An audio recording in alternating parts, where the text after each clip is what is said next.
नमस्कार दोस्तों, आज की इस वीडियो में आप सभी का स्वागत है।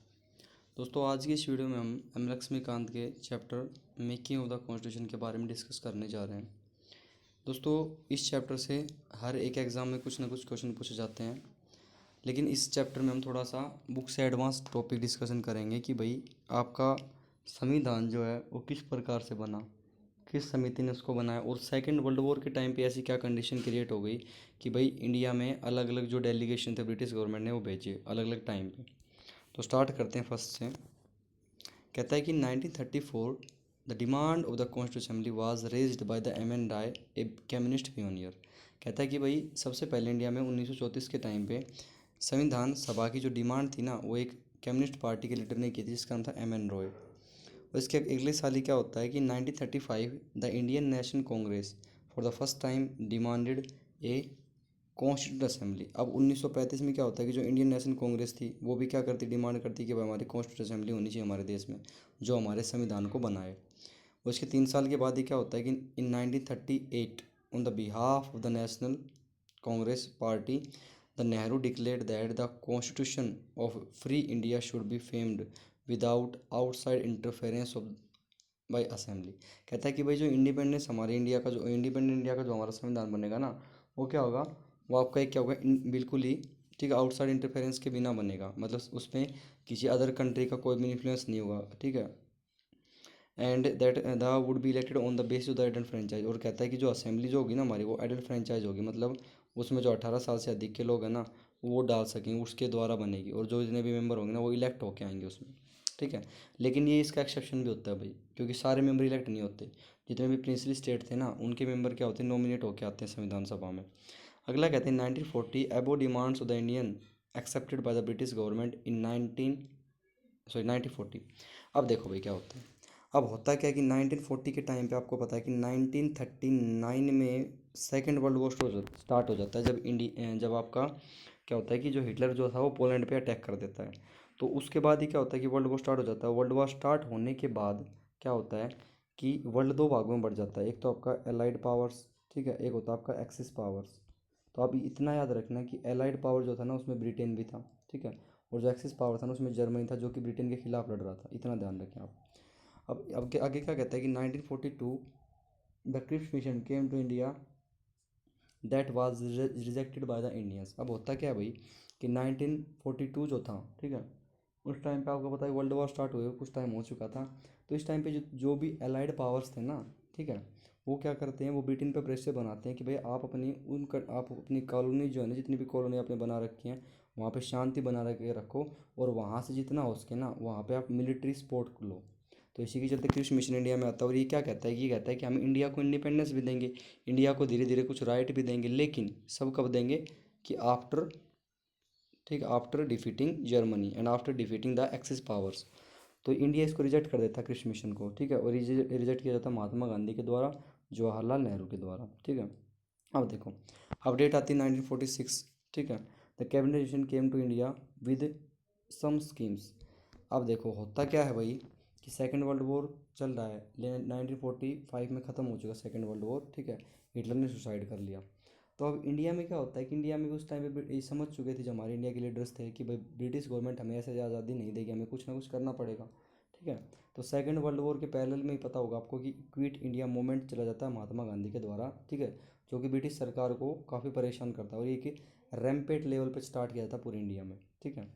अगला कहता है इसमें देखो, तो इस चीज़ को शांत करने के लिए 1946 में ब्रिटिश गवर्नमेंट क्या करती है कि भाई इंडिया में एक डेलीगेशन भेजती है under the leadership of Lord Pethick Lawrence, जिसको हम क्या कहते हैं कि कैबिनेट मिशन। तो कैबिनेट मिशन जो था भाई, ठीक है, 1946 में हमारे इंडिया में आता है, ठीक है, under the leadership of Lord Pethick Lawrence. इसमें 3 मेंबर होते हैं, ठीक है, एक A V Alexander, sir Stafford Cripps, और एक ये खुद लॉर्ड पैंथिक लॉरेंस। तो ये क्या कहती है देखो ये, ठीक है, ये जो आपका मिशन होता है क्या कहता है कि भाई असेंबली तो बनेगी, लेकिन असेंबली की टोटल स्ट्रेंथ कितनी होगी, 389, ठीक है, 389 टोटल मेंबर होंगे इसमें, ठीक है।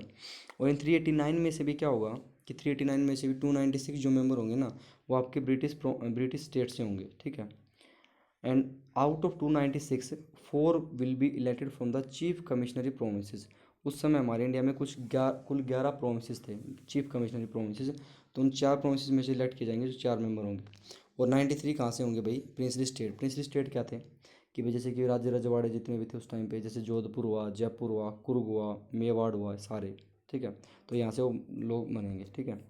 अब देखो, the seats will be elected among the different section of the society, Muslim, Sikh and general. कि भाई जो सीटें हैं ना वो अलग अलग लोगों में बांट दी जाएंगी। एक तो मुस्लिम होंगे, एक सिख होंगे और एक जनरल होंगे। जनरल का मतलब क्या है, other than Muslim and Sikh. देखो, the representative of each community were to be elected by the member of that community in the provincially assembly. कहता है कि भाई मान लो कि एक कमेटी है, कोई एक आपका कम्युनिटी है, मान लो मुस्लिम कम्युनिटी, तो मुस्लिम कम्युनिटी का कोई मेंबर होगा ना, वो उसके द्वारा इलेक्ट होगा, ठीक है। तो प्रोविंशियल असेंबली के द्वारा उसी स्टेट की या उसी प्रोविंस की। अगला कहता है representative of the princely state were to be nominated. अब देखो ये लाइन बहुत ज़रूरी है कि princely state were to be nominated. कहता है कि भाई जितने भी प्रिंसली स्टेट थे ना उनके मेंबर नॉमिनेट होंगे, ना कि इलेक्टेड होंगे। राज्य रजवाड़े जितने भी थे ना उनको ये अधिकार दे दिया था कि भाई आप अपने मेंबर को क्या करो, भेजो असेंबली में। लेकिन उन्होंने क्या किया कि हम इलेक्शन नहीं करेंगे, हम डायरेक्ट क्या करेंगे, उनको नॉमिनेट कर देंगे। कि भाई मान लो कि कोई मेंबर ए है, ठीक है, और राजा को मेंबर ए अच्छा लगता है तो उसने कह दिया कि भाई आप जाओ और आप हमें लीड करो, ठीक है, संविधान सभा में। तो इसीलिए हम संविधान को सभा को हम क्या कहते हैं कि पार्शियली इलेक्टेड और पार्शियली नॉमिनेटेड बॉडी, की कुछ इसमें चुने हुए लोग थे और कुछ इसमें नामित लोग थे। अब देखो, अब होता क्या कि 1946 में जुलाई अगस्त में इसके चुनाव होते हैं, असेंबली के इलेक्शन होते हैं और जीत जाती है असेंबली। और सबसे ज़्यादा जो आपके वोट मिलते हैं ना वो मिलते हैं आपके इंडियन नेशनल कांग्रेस को, ठीक है, आईएनसी, ठीक है। तो अब इसकी मीटिंग कब होती है भाई, दिसंबर में। The first meeting of the, ठीक है, constitution assembly was held on 9 December 1946 and it was chaired by the 9 to 11 members. कहता है कि भाई पहली मीटिंग जो थी वो 9 दिसंबर 1946 को होती है और 211 मेंबर इसको अटेंड करते हैं। अब देखो इसी मीटिंग में होता क्या भाई कि अब आती बात कि प्रेसिडेंट कौन बने, ठीक है, मीटिंग का या सभा का। तो होता क्या कि doctor Sachchidananda Sinha was elected as a temporary president. आपको पता होगा कि भाई उस समय हमारे देश में, ठीक है, ब्रिटिश गवर्नमेंट का प्रभाव था। मतलब आप, मैं कहूँ कि भाई उस टाइम पे हमारे कंट्री में कुछ जो वेस्टर्न नेशन थे ना उनका ज़्यादा प्रभाव था। तो उसी चीज़ को देखते हुए एक देश था उस समय, फ्रांस, ठीक है। तो फ्रांस जो कंट्री थी ना वहाँ पे ये प्रैक्टिस थी कि भाई कोई भी जो अगर मान लो सभा हो रही है ना पहली बार, तो उसका सबसे जो आपका, ठीक है, ओल्ड मेंबर होगा वो उसको चेयर करेगा। तो उसी प्रैक्टिस के आधार पे हमने डॉक्टर सच्चिदानंद सिन्हा को क्या बनाया, पहला टेम्परेरी चेयरमैन संविधान सभा का, ठीक है। अब होता क्या कि भाई later doctor Rajendra Prasad became the president of the assembly. लेकिन बाद में क्या किया, डॉक्टर राजेंद्र प्रसाद को हमने प्रेसिडेंट बना दिया असेंबली का परमानेंट। और इसी को असिस्ट करने के लिए H C Mukherjee and VT Krishnamachari both became the vice president. It means कि भाई मान लो कि डॉक्टर राजेंद्र प्रसाद कुछ कुछ कारण से नहीं आ पा रहे, तो उसकी जगह कौन चेयर करेगा इनको, ये दो मेंबर करेंगे। अब देखो, अब यहाँ पे बहुत ही आपका एक, जिसको हम कहते हैं कि हमारा कॉन्स्टिट्यूशन का एक समरी, ठीक है, उसको इंट्रोडक्शन होता है कि भाई 13 दिसंबर 1946 में जो पंडित जवाहरलाल नेहरू है वो हमारे एक ऑब्जेक्टिव रेजोल्यूशन पास करते हैं, किसमें, असेंबली में, ठीक है। जो बाद में हमारे संविधान का क्या बनता है, एक प्रीएम्बल बनता है। इसमें ये देखो क्या क्या बातें बताई जाती हैं, क्या क्या बातें लिखी रहती हैं कि the assembly declared its firm and solemn and resolve to proclaim India as a independent sovereign republic country. कहता है कि भाई असेंबली जो है ना हमारे देश को क्या करती है, डिक्लेयर एक इंडिपेंडेंट, स्वतंत्र, एक संप्रभु और एक गणतंत्र राष्ट्र। आगे कहता है जहाँ शक्तियों का जो स्रोत है ना, ठीक है, वो क्या होंगे, आपके पीपल ऑफ कंट्री होंगे। अगला कहता है इसमें कि wherein shall be guaranteed and secured to the all people of India. जहाँ पे सभी लोगों की क्या होंगी, रक्षा की जाएगी, जस्टिस की, ठीक है। जस्टिस वो कैसा होगा, economic justice, political justice and equality of status. कि भाई हर व्यक्ति जो मान लो कोई भी रिच है, ठीक है, कोई पुअर है, या कोई मान लो किसी पॉलिटिकल पार्टी का से संबंधित है, तो ये सभी क्या होंगे, हमारी कंट्री में इक्वल होंगे। ये बात किस में कही जाती है, ऑब्जेक्टिव रिजोल्यूशन में, ठीक है। And they will be equal before the law. It means कि मान लो कि किसी व्यक्ति ने कोई जुर्म कर दिया, ठीक है, for example like independent India, किसी व्यक्ति ने कोई जुर्म कर दिया, तो वो कंट्री में क्या होगा, बिल्कुल ही क्या होगा, सेम राइट रखेगा जैसे अदर राइट रखते हैं। मतलब मान लो किसी व्यक्ति ने किसी की हत्या कर दी, तो उसको जो सज़ा मिलेगी वही दूसरे व्यक्ति को सज़ा मिलेगी। तो इक्वालिटी बिफोर लॉ, ठीक है। अब देखो नेक्स्ट क्या कहता है इसमें, नेक्स्ट कहता है कि freedom of speech, thought expression, worship, association wherein adequate safeguard shall be provide to the minorities, backward, tribal area and depressed classes. इस लाइन को समझे क्योंकि ये लाइन बाद में हमारे फंडामेंटल राइट में भी ऐड की जाती है कि फ्रीडम ऑफ स्पीच, कि हर व्यक्ति को बोलने की आज़ादी होगी भाई किसी ऐसे देश में, ठीक है। हर व्यक्ति को पूजा पाठ करने की आज़ादी होगी, अपने एसोसिएशन कोई भी संघ बनाने की आज़ादी होगी, ठीक है। और इसके साथ साथ जो माइनॉरिटी हैं, ठीक है, उनको भी क्या होगा, उनको भी सुरक्षा मिलेगी। ट्राइबल एरिया में जो लोग रहते हैं, जितने भी हमें ट्राइबल ग्रुप हैं, डिप्रेस्ड क्लास, जो समाज में पिछड़े हुए, इकोनॉमिकली सोशली बैकवर्ड क्लासेस, उनको सभी को। आगे कहता है whereby shall be maintain the integrity of the territory of the republic and its sovereign right on the land and sea. कहता है कि भाई कैसे देश का निर्माण किया जाएगा जहाँ पे क्या होगा कि भाई एक देश की अखंडता बनी रहेगी, ठीक है। जहाँ की जितनी भी लैंड टेरिटरी है, जितनी भी सी टेरिटरी, जितनी भी एयर टेरिटरी है, उसकी रक्षा की जाएगी। And justice and the law of civilise nation, और क्या करेगा, एक सभ्य राष्ट्र के निर्माण में सहायता करेगा। आगे कहता है this ancient land attain it's rightful honoured palace in the world, और कहता है कि भाई ये एक देश जो कि भारत की बात कर रहा है, ये क्या करेगा, अपने एक सम्मानजनक स्थान प्राप्त करेगा पूरे विश्व में, ठीक है, जहाँ पे इसका योगदान जरूरी होगा। आगे देखो, अब देखो होता क्या है कि भाई आपको पता है कि 1946 में हमारा क्या बना, ठीक है, क्या बनी, संविधान सभा बनी। लेकिन 1947 में हमारे इंडिपेंडेंस एक्ट पास कर दिया जाता है, आपको पता है, ठीक है। और हमारी कंट्री इंडिपेंडेंस प्राप्त कर लेती है 15 अगस्त 1947 को। तो अब इसके चेंज क्या होते हैं, देखो इस एक्ट से हमारी संविधान सभा में क्या बदलाव हुए। तो पहला ही बदलाव क्या कहता है भाई, देखें, पहला कहता है कि the princely state gradually join the assembly on 28 अप्रैल 1947। जितने भी प्रिंसली स्टेट थे ना, जिनके लिए हमने बताया कि 93 सीटें रिजर्व कर दी गई थी कि भाई आप इस सीटों को भरें, तो ये एक भी मेंबर इसके सदस्य नहीं बनते। लेकिन जैसे ही आपका इंडिया का पार्टीशन होता है ना, तो 24, ठीक है, अप्रैल जब घोषणा होती है कि भाई इंडिया डिवाइड हो जाएगा दो भागों में, तो क्या होता है कि भाई ये ग्रेजुअली इंडिया को ज्वाइन कर लेते हैं कि भाई हम इंडिया का पार्ट बन गए, ठीक है। अगला कहता है members of the Muslim league from the Indian dominion also join the assembly. अब देखो ये डिक्लेरेशन हो गया कि अब इंडिया का दो भागों में पार्टीशन होगा, ठीक है, एक पाकिस्तान, ठीक, और एक इंडिया। तो जितने भी लोग थे ना जो इंडिया से बिलोंग रखते थे मुस्लिम लीग के, वो क्या करते हैं, वो इंडिया की कॉन्स्टिट्यूंट असेंबली को ज्वाइन कर लेते हैं। और वो लोग जो कि आपके दूसरे देश से संबंध रखते थे, ठीक है, वो कहाँ चले जाते हैं, वो अदर कंट्री में चले जाते हैं। और ऐसे हमारी स्ट्रेंथ घट भी जाती है, ठीक है। तो कहता है कि the members of the Muslim league from the Indian dominion also join the assembly. Third point कहता है कि the assembly became the fully sovereign body which could fame any law. कहता है कि अब है ना, जो हमारी असेंबली थी वो एक पूर्ण सोवरेन बॉडी बन चुकी थी, इनमें से it can work without any interference, पूरी सोवरेन बॉडी जो अपनी मर्जी से काम कर सकती थी, ठीक है। आगे कहता था assembly became the legislative body also strengthen the disease and strength decreased from 389 to 299। अब देखो भाई क्या होता है, असेंबली हमारी लेजिस्लेटिव बॉडी बन जाती है। लेजिस्लेटिव बॉडी इट मीन्स कि भाई लॉ बनाएगी ये, ठीक है, देश के नियम बनाएगी, कोई भी कानून बनाएगी। लेकिन साथ ही साथ क्या होता है कि भाई इसकी स्ट्रेंथ भी घट जाती है। स्ट्रेंथ कैसे घटती है कि इस असेंबली के वो मेंबर जो कि पाकिस्तान वाले एरिया से संबंध रखते थे ना, वो इसको छोड़ देते हैं, ठीक है, और वो कहाँ चले जाते हैं, वो पाकिस्तान चले जाते हैं, ठीक है। तो इसकी स्ट्रेंथ जो है ना वो घट के कितनी हो जाती है, 389 से 299। अब कहता है कि भाई इसके द्वारा क्या क्या काम किए जाते हैं असेंबली के द्वारा। तो first time in 1949 ratified the Commonwealth membership. अब बात आती है बेटा कि इंडिया जो है ना वो कॉमनवेल्थ का मेंबर कब बना। कॉमनवेल्थ कंट्री कौन सी कंट्री थी, पहले आपको ये पता होना चाहिए कि वो कंट्रीज जो कि भाई इंग्लैंड की गुलाम थी ना, उनके ग्रुप को हम क्या कहते हैं, कॉमनवेल्थ कंट्रीज़ कहते हैं। तो ये कॉमनवेल्थ का समूह बन गया कब, 1949 में। साथ ही साथ क्या हुआ कि 22 जुलाई 1947 को इसने क्या किया, नेशनल फ्लैग को अडोप्ट कर लिया, ठीक है, 1947 को।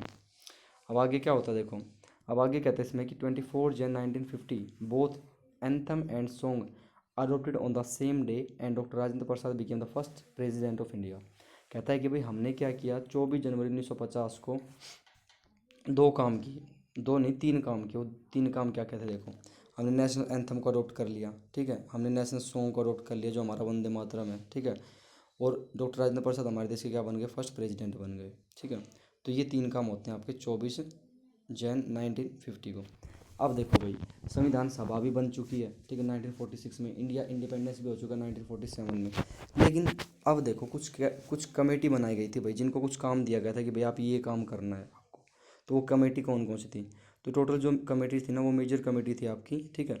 जिनमें पहली कमेटी थी ड्राफ्टिंग कमेटी, ठीक है, जिनमें एडवाइजरी कमेटी थी, प्रोविंशियल कमेटी थी, ठीक है, यूनियन कॉन्स्टिट्यूशन कमेटी थी, advisory committee on the fundamental rights, minority sub committee, east north east frontier tribal area excluding the Assam and excluding areas of the rather than Assam. अब इसको समझो पहले committees थी क्या। तो पहले सबसे मेजर जो कमेटी आपको याद रखनी है ना, उसका नाम है ध्यान ड्राफ्टिंग कमेटी, जिसने हमारे संविधान को पूरा बनाया था, ठीक है। इसके लीडर कौन थे, डॉक्टर राजेंद्र प्रसाद। इस कमेटी की स्थापना जो थी ध्यान रखना, वो होती है 29 अगस्त 1947 को। इसमें टोटल जो मेंबर थे ना आपके 7 थे, including doctor B R Ambedkar, ठीक है। अब देखो advisory committee on the fundamental rights की भाई वो कमेटी जो आपको एडवाइस देगी कि लोगों की क्या क्या मौलिक अधिकार होने चाहिए। उस कमेटी के अध्यक्ष कौन थे? तो थे डॉक्टर सॉरी सरदार पटेल। अगले आती प्रोविंशियली कॉन्स्टिट्यूशन कमेटी, इसके भी कौन थे? आपके सरदार पटेल ही थे। प्रोविंशियली कॉन्स्टिट्यूशन कमेटी का मतलब ये था कि भाई जब इंडिया डिवाइड होने के बाद जितने भी प्रोविंस है हमारे, जितने भी प्रांत है ना, उनके संविधान को कैसे बनाया जाए, ठीक है, उनको किस प्रकार से भाई संविधान बनाने के लिए प्रेरित किया जाए। तो उसके भी डॉक्टर आप सॉरी उसके भी आपके सरदार पटेल थे। अगला कहता है यूनियन कॉन्स्टिट्यूशन कमेटी, ठीक है, कि संघीय संविधान समिति, इसके थे जवाहरलाल नेहरू।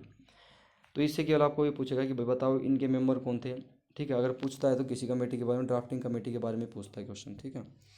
ठीक है, तो इसका ध्यान रखना कि भाई 7 मेंबर थे। लीड डॉक्टर भीमराव अम्बेडकर थे। स्थापना हुई थी 1947 को। देखो अब आगे क्या कहता है। आगे कहता है इसमें कि इसके मेंबर कौन कौन थे, इसके बारे में पूरा पूछ रखा है इसमें कि भाई it was committee that was interested with task of the preparing A draft of new constitution. इसको काम दिया गया था कि भाई नए संविधान का एक प्रारूप बनाना, कि भाई हमारा संविधान कैसा हो, क्या क्या चीज़ें उसमें ऐड की जाएँ, क्या क्या नहीं की जाएँ। इस 7 मेंबर से मिलकर बनी हुई थी। इसके मेंबर थे डॉक्टर के एम मुंशी, अलादी कृष्ण स्वामी अय्यर, ठीक है, Mohammad Sadulla Khan, N Madhav Rao, N Gopal Swami Iyer, T T Krishnamachari, ये लोग थे इसके, ठीक है। अब इसमें जो एन माधव राव थे ना, ठीक है, वो पहले मेंबर नहीं होते हैं, ठीक है। एन माधव राव की जगह मेंबर थे पहले यहाँ पे आपके बी एल मित्तल, तो उनको रिप्लेस करके एन माधव राव बनते हैं। और जो टी टी कृष्णमाचारी थे ये किसको रिप्लेस करते हैं? डी पी खेतान को रिप्लेस करते हैं, जिनकी 1948 में डेथ हो जाती है। अब देखो जो ये समिति थी ना, जो ड्राफ्टिंग कमेटी थी, ये अपना संविधान का पहला ड्राफ्ट बनाती कब? तो बताएंगे फरवरी 1948 में फर्स्ट ड्राफ्ट बनता है, पहला प्रारूप। और सेकंड ड्राफ्ट बनता है अक्टूबर 49 में। अब देखो अब क्या होता है कि on the 4 November 1948 the final draft introduce by the Ambedkar and first reading ended on 9 दिसंबर 1948। कहता है कि जो फाइनल ड्राफ्ट था कि भाई हमारा संविधान ऐसा होगा, ठीक है, उसके बाद उसमें कोई चेंजमेंट ही नहीं किया गया, ठीक है, समिति के द्वारा। तो वो कब पेश किया गया? वो किया गया 4 नवंबर 1948 को। और इसकी रीडिंग कब स्टार्ट हुई? फर्स्ट रीडिंग तो बताएंगे 9 दिसंबर 1948 को। यहाँ तक खत्म हो जाती है फर्स्ट रीडिंग, सॉरी 5 दिन में ही। अगला कहता है सेकंड रीडिंग कब स्टार्ट हुई? तो 15 नवंबर 1948 से लेकर 17 अक्टूबर 1949 तक। और जो थर्ड रीडिंग थी जिसके बाद हमने संविधान को बिल्कुल अडोप्ट ही कर लिया, वो कब स्टार्ट हुई आपकी? तो बताएंगे 14 नवंबर 1949 से लेके 26 नवंबर 1949 तक। और आपको पता है कि भाई 26 नवंबर 1949 को हम संविधान को अडोप्ट करते हैं, और इसी दिन हम कॉन्स्टिट्यूशनल डे भी मनाते हैं, ठीक है। नेक्स्ट के देखो क्या कहते हैं। तो भाई इतना ही पता होगा आपको, ठीक है। ये हमारा जो हमने कॉन्स्टिट्यूशन असेंबली के बारे में पढ़ा है इतना सफिशिएंट है, ठीक है। और इससे रिलेटेड जो क्वेश्चन है वो हम इससे अगली वीडियो में डिस्कशन करेंगे। इससे लास्ट में आपको एक बात पता होनी चाहिए, लेकिन जो हमने वर्ल्ड वार के बारे में आपको बताया था, हुआ क्या इसमें कि भाई जो आपका सेकेंड वर्ल्ड वॉर हुआ था ना, ये 2 पावर्स के बीच में था, ठीक है। एक तो थे आपके एलाइड पावर्स और एक थे आपके एक्सिस पावर। तो एलाइड पावर्स में कौन कौन से थे आपके? एलाइड पावर्स में थे रशिया, ठीक है, उसके अलावा आपका ब्रिटेन, उसके अलावा यूएसए, ठीक है। और जो आपका एक्सिस पावर था इसमें था आपका जर्मनी, ठीक है, जापान, ये इनमें थे। उसके अलावा इटली भी इसमें शामिल था।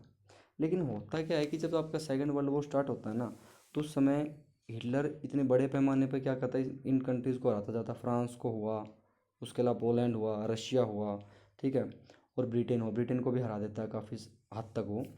लेकिन इस टाइम पे क्या होता है कि इंग्लैंड पर प्रेशर डालते हैं अदर कंट्रीज़, यूएसए हुआ या अदर कंट्री जैसे कि रशिया हुआ, कि भाई आप अपनी जो कॉलोनी जो आपने गुलाम बना रखी है ना, उनसे अच्छे संबंध बना के रखो, ताकि हमें अपनी मिलिट्री की हेल्प हो सके।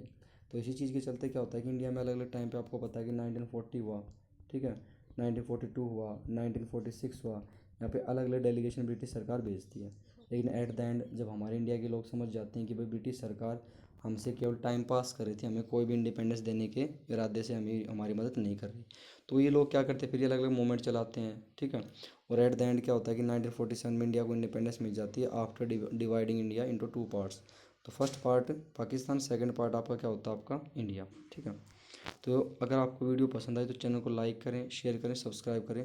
और आगे वीडियो बताएं कि आप भाई किस टॉपिक पे वीडियो देखना चाहते हैं, फंडामेंटल राइट्स पे या कोई अदर टॉपिक, ठीक है।